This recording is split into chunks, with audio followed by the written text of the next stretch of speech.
Emmanuel Osei had everything a man could want. 3 companies across 2 continents. A penthouse in London with floor-to-ceiling windows that looked out over the Thames. A name that appeared in Forbes Africa 3 years in a row. People called him a miracle. They said he was proof that hunger could become a throne. But none of them knew the real price of that throne. None of them knew about the man who had paid for it. And tonight, stepping off the plane onto African soil for the first time in 6 years, Emmanuel was about to find out exactly what that price had been. Hello, everyone. Welcome to our story. Before we continue, please don't forget to like this video and subscribe to our channel. Also, tell us in the comments where you are watching from. Are you in Nigeria, Ghana, the UK, America, maybe South Africa, or Canada? We would love to hear from you. The city had changed. Emmanuel noticed that first, looking through the taxi window as they drove away from the airport. New buildings, more traffic, bolder lights. He smiled. Progress. That was the word people used when a place started to look like money.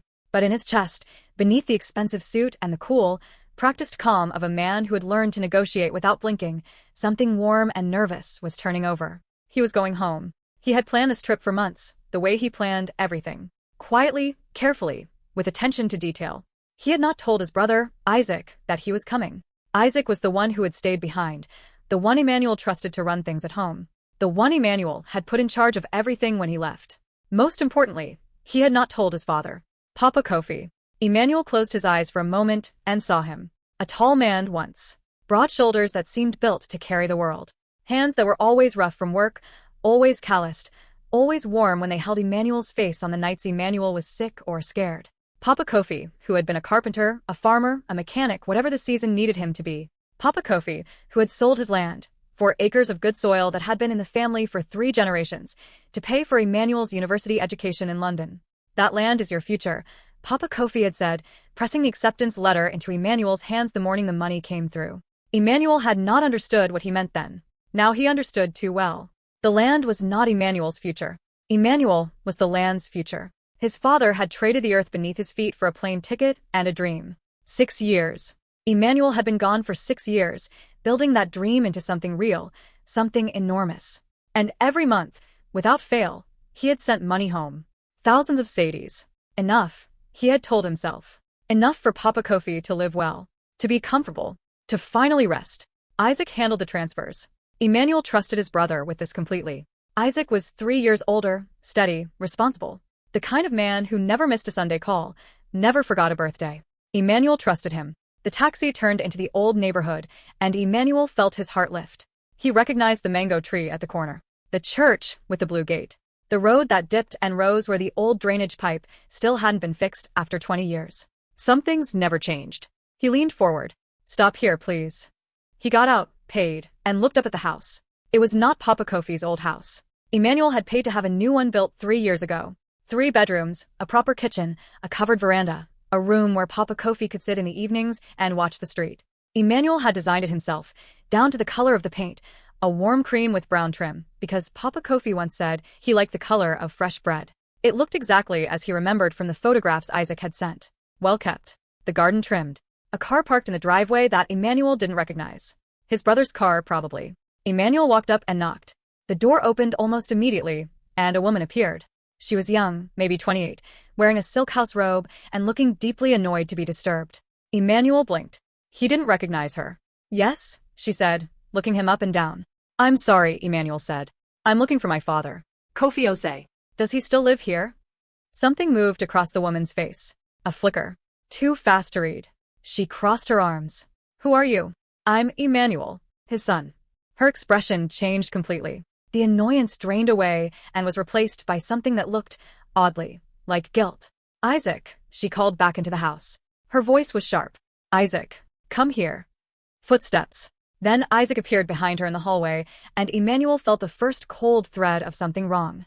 Isaac was wearing expensive slippers and a house cloth Emmanuel didn't recognize. He was in Papa Kofi's house, Emmanuel's house, dressed like he owned it. When Isaac saw Emmanuel, he went absolutely still.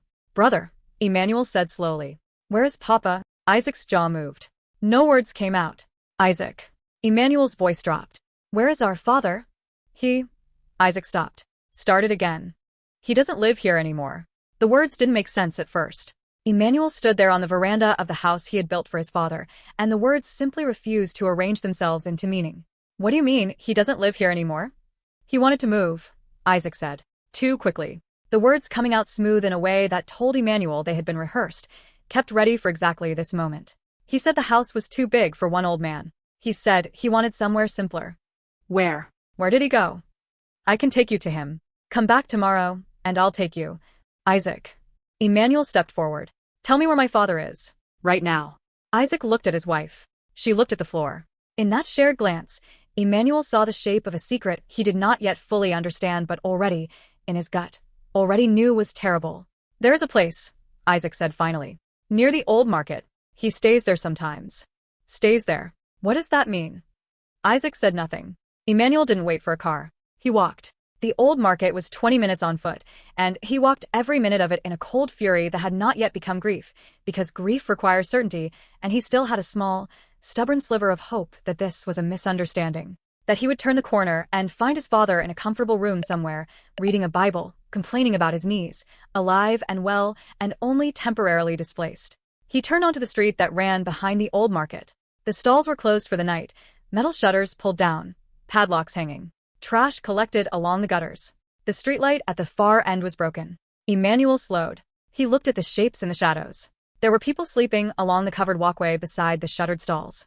3 or 4 of them, wrapped in old cloth, cardboard beneath their bodies to keep them off the cold concrete. Emmanuel's step slowed, then stopped.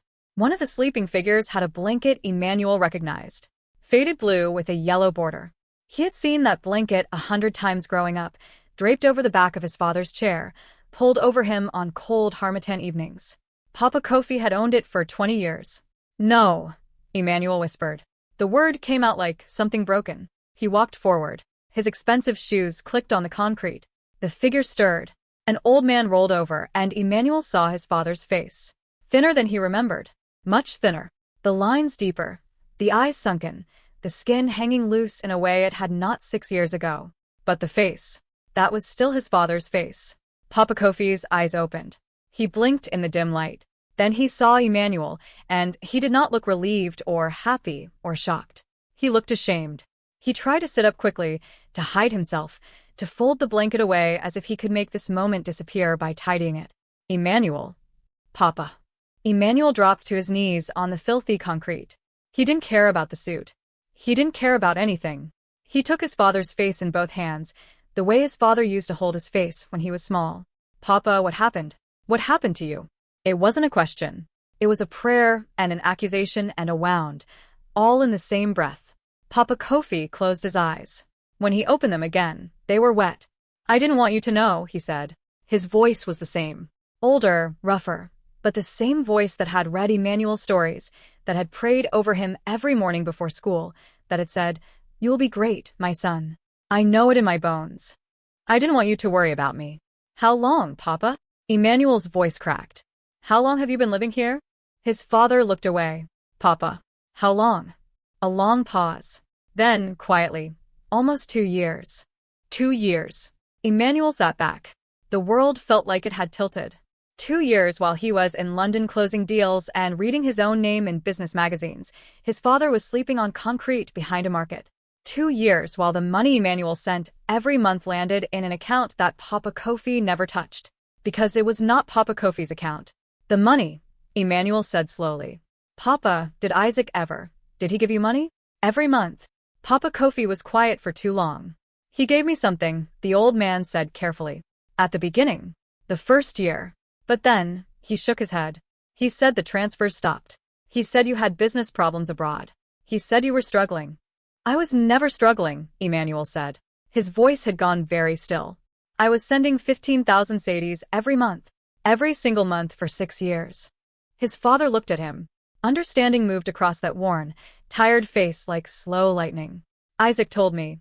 Papa Kofi said, each word careful, that you had stopped. About 2 years ago. He said your business was failing. He said you had debts. He said he could barely manage the house himself. The old man's hands trembled slightly. He told me I should move out, that the house costs were too much, that he needed to rent it out to manage things until you recovered. He paused. I believed him. You were so far away. The calls had become so short. I thought maybe things were hard for you and you were ashamed to tell me. Emmanuel pressed his hand over his mouth. He could not speak. He sat on the concrete beside his father, and he could not speak because the full shape of it was assembling itself in his mind. Isaac had taken the house.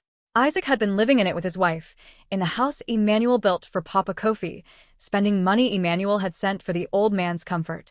And Papa Kofi, proud and quiet and unwilling to be a burden, had not told Emmanuel because he thought Emmanuel was suffering. The father was protecting the son, while the son was betraying the father. Except it was not the son. It was the brother. Emmanuel stood up. He helped his father stand. Papa Kofi was unsteady, and Emmanuel felt with horror how light he was, how the frame that had once seemed built from solid would now felt like dry branches.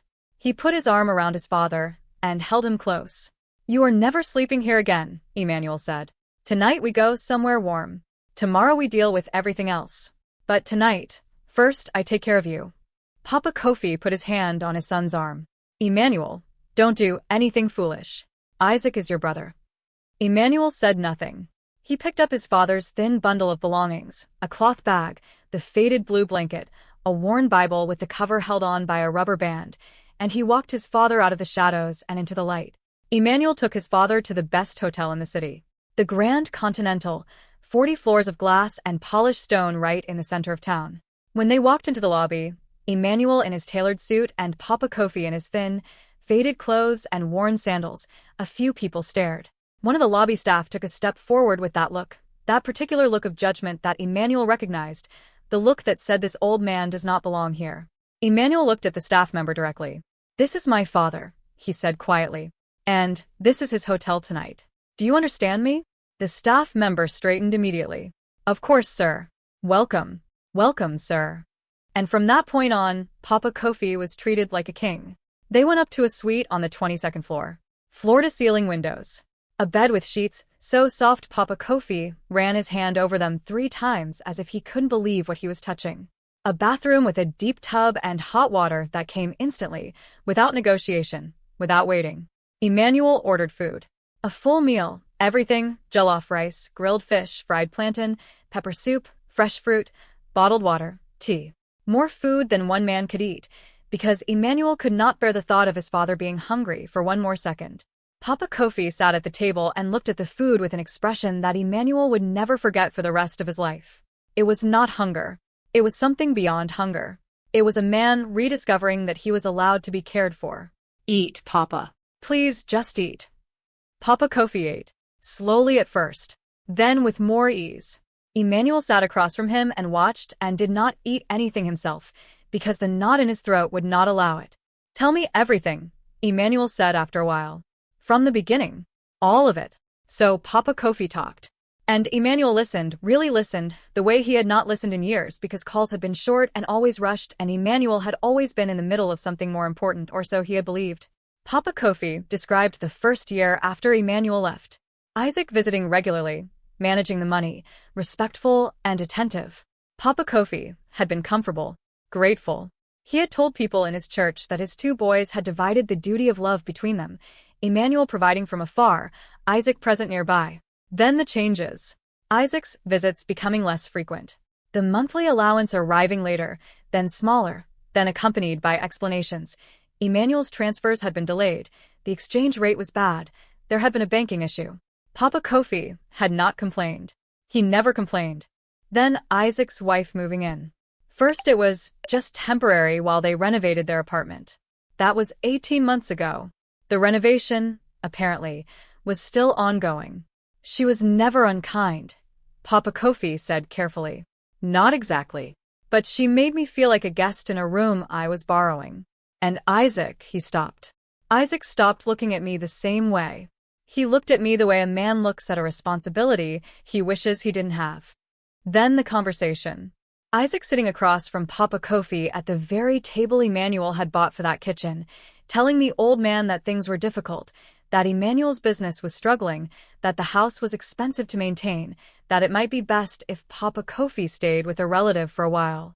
Just for a while. Papa Kofi had no relatives to stay with. His own siblings were gone. His wife had died when Emmanuel was 12 years old. He had no one. "I didn't want to bother you," Papa Kofi said again, and those words hit Emmanuel like a physical blow every time his father said them. He had been sleeping behind the market. A church woman brought him food some days. He had his Bible. He had his blanket. He had told himself this was temporary, just until things improved, just until Emmanuel's business recovered, just until Isaac sorted things out. 2 years of just until. Emmanuel picked up his phone. His hands were shaking. He called Isaac. It rang 4 times. Then, "Brother, where are you?" I went back to explain. My office, Emmanuel said. "Tomorrow morning, 7 o'clock. His voice was so calm it frightened him. "Don't be late." He hung up before Isaac could respond. Papa Kofi watched him. "Emmanuel, be careful. He is still your brother." "I know who he is, Papa." Emmanuel set his phone down. "Tonight, I want you to sleep. Really sleep. When did you last sleep in a real bed?" Papa Kofi thought about it for a moment. The fact that he had to think about it was its own answer. Emmanuel helped his father to the bedroom. He turned down the bed. He felt absurd doing it. This was a man who had carried him when he was small, a man whose shoulders Emmanuel had once believed could hold up the sky. But Papa Kofi lowered himself onto the mattress and let out a long, slow breath, and that breath carried 6 years of unsaid things inside it. "You didn't fail me," Emmanuel said, standing in the doorway. "I need you to know that. Whatever you're thinking right now, you did not fail me." Papa Kofi looked at his son. "You came home. I should have come sooner. But you came." The old man's eyes closed. "That's what matters, my son. You came." Emmanuel stood in the doorway until he heard his father's breathing deepen and slow. Then he went back to the sitting room, sat on the edge of the couch, and put his head in his hands. He did not sleep. He sat there all night, thinking about land and sacrifice and the cost of distance, thinking about all the short phone calls and the things his father had never said, thinking about Isaac. At 5 in the morning, Emmanuel made 2 more calls. One to his lawyer, one to his property manager in London. By the time the sun rose over the city, everything was in motion. Isaac arrived at 7 sharp. Emmanuel had arranged to use the hotel's small business suite on the ground floor. A table, 2 chairs, no one else. Isaac walked and dressed well. Too well, Emmanuel thought, for a man who had no explanation for what he had done. He was wearing a watch Emmanuel had given him as a gift 3 years ago. "Brother," Isaac started, sitting down, spreading his hands in the gesture of a man who had prepared a reasonable explanation. "Last night, I was trying to explain. I found him, Isaac." Emmanuel's voice was quiet. Behind the old market, sleeping on the ground, with that blue blanket Mama used to put over him. Isaac's prepared expression faltered. 2 years, Emmanuel said. "Our father has been sleeping on the street for 2 years. While you lived in the house I built for him. While you spent the money I sent for him." He leaned forward. "I want to understand. Help me understand, Isaac. What happened?" Isaac looked at the table. "It started small," he said finally. "The transfers came into my account and there was a month, a difficult month, when Sandra and I were behind on some things. I borrowed from the transfer. I told myself I would repay it. Then there was another month, and another, and it became," he stopped. "Normal," Emmanuel said. "I always intended to fix it. And Papa? When you told him I was struggling. When you took the house?" Isaac's hands gripped each other on the table. "I told myself he would be fine. He's strong. He's always been strong. He weighs 40 kilograms, Isaac." Emmanuel's voice cracked for just a moment, then steadied. "I held him last night, and he felt like he was made of paper. Our father, the man who sold his land, his grandfather's land, for acres, Isaac. He sold 4 generations of soil so that I could become what I am. And you let him sleep on the street." Isaac had no answer for that. There was no answer for that. "I have spoken to my lawyer," Emmanuel said. "The house is in my name. You will vacate it by the end of the week. Everything that belongs to you and Sandra, you may take. Everything that belonged to Papa or that I provided for the house stays." Isaac stood up. "Emmanuel, please. We are brothers." "We are brothers," Emmanuel agreed. "Which is why you have a week and not a day. Which is why I am not pursuing legal action for the money you stole, and we both know it was stolen, Isaac, so let us not use softer words. Which is why I'm sitting here talking to you instead of having this conversation with the police. Isaac's face crumpled. The older brother, the steady one, the responsible one, pressed his hands over his eyes. When he lowered them, Emmanuel could see that he was crying. Real tears, not performance. I am ashamed, Isaac said. The words came out raw and ugly, stripped of everything except truth. I am ashamed of myself. I do not know how it happened. I do not know how I became this person. He looked at Emmanuel. How is he? Is Papa okay? He will be, with time and proper care. Tell him. Isaac stopped. Tell him I am sorry. If he will hear it. Tell him yourself, Emmanuel said. When he is ready. When he chooses to hear it. That is his right, not yours. Isaac nodded. He stood slowly, like a man carrying something heavy. At the door he paused without turning around. What you became, Emmanuel. What you built. Papa knew you would. He always knew. His voice was barely above a whisper. I think I was jealous. For a very long time. I think that's the beginning of how it happened. Emmanuel said nothing. He watched his brother walk out the door. He sat in the empty room for a long time after that, thinking about jealousy and distance and the particular way love becomes complicated when one person rises and another feels left behind. He did not forgive Isaac that morning. Forgiveness, he understood, was not a door you opened all at once. It was a path. He would walk it in time, but not today. Emmanuel took his father to the hospital that afternoon. The doctor, a serious woman named Dr. Amina, examined Papa Kofi for over an hour. She came out with a list of concerns: malnutrition, mild anemia, the beginning stages of something in his joints that would require monitoring. But nothing, she said, that proper food and rest and care could not address over time. He is tough, Dr. Amina said, with a small smile. His body has been through significant stress, but his will is intact. That matters more than people realize. Emmanuel looked at her. He sold his land to send me to school, he said. 30 years ago. He never bought more land.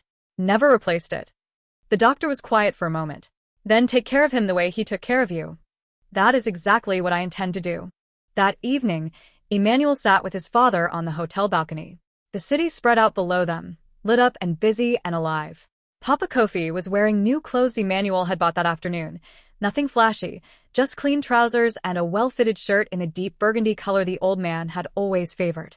He looked more like himself. I am moving back, Emmanuel said. Papa Kofi turned to look at him. What do you mean? I mean I am not going back to London. Not to live. I can run my companies from anywhere. I have spent 6 years building something that was supposed to give us a better life, and the whole time the life was here. You were here. I will base myself here, and I will see you every day. He paused.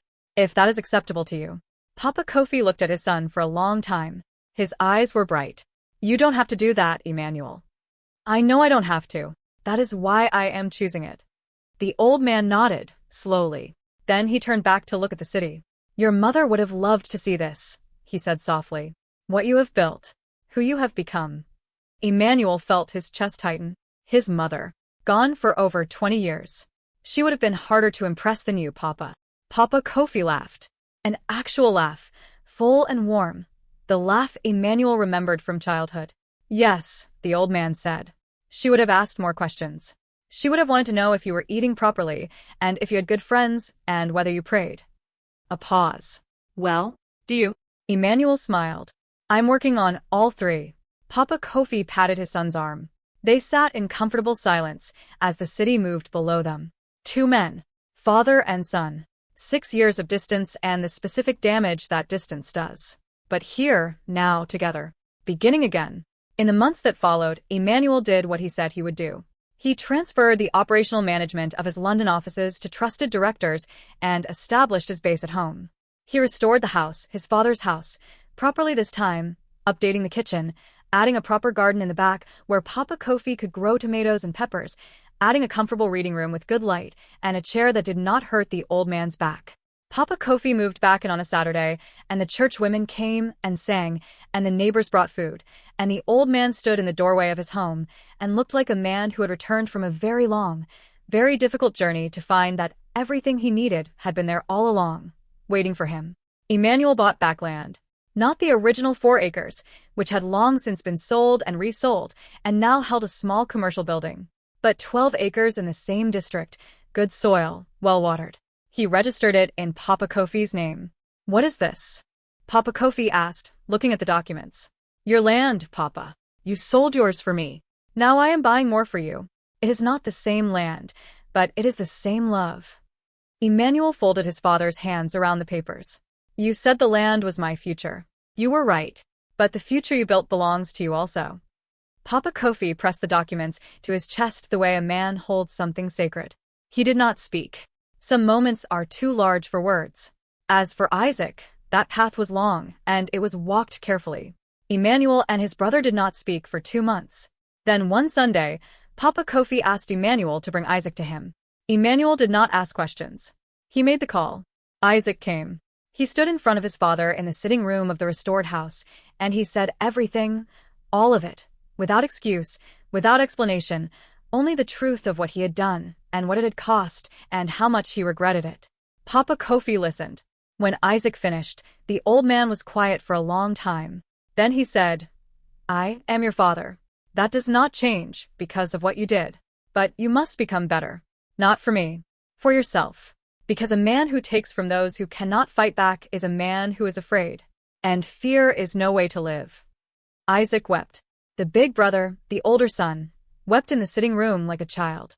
And Papa Kofi, thin and still recovering and not yet fully steady on his feet, reached out and put his hand on his son's shoulder and held it there.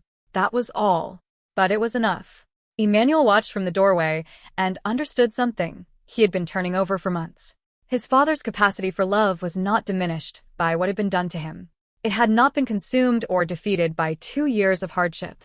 It was simply there, the way it had always been, constant and patient and rooted, like land, like soil that holds seeds through a long dry season and still brings them forth when the rain comes. That was what Papa Kofi had passed to him. Not just the money for school, not just the sacrificed acres. This capacity. The ability to hold love steady in the middle of difficulty.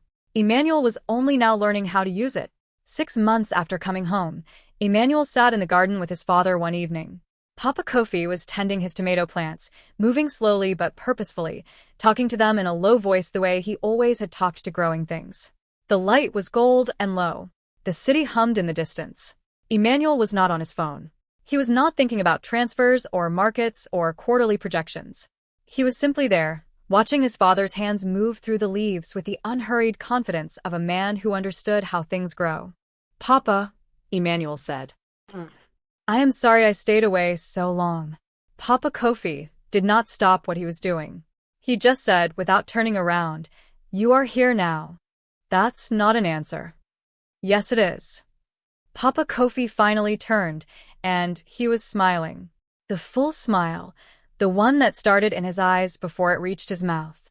The seed went far to find the right soil, but it came home to grow. That is not a failure, Emmanuel. That is the whole story. Emmanuel had nothing to say to that. He nodded and looked at the garden and let the evenings settle around them. The billionaire who had returned home to find his father on the streets had learned the lesson that no boardroom, no Forbes feature, no number in any bank account could have taught him. That love is not a transfer you send. It is a presence you keep. That the greatest investment a man can make is not in a company or a property or a portfolio. It is in the people who sold their soil to give him wings.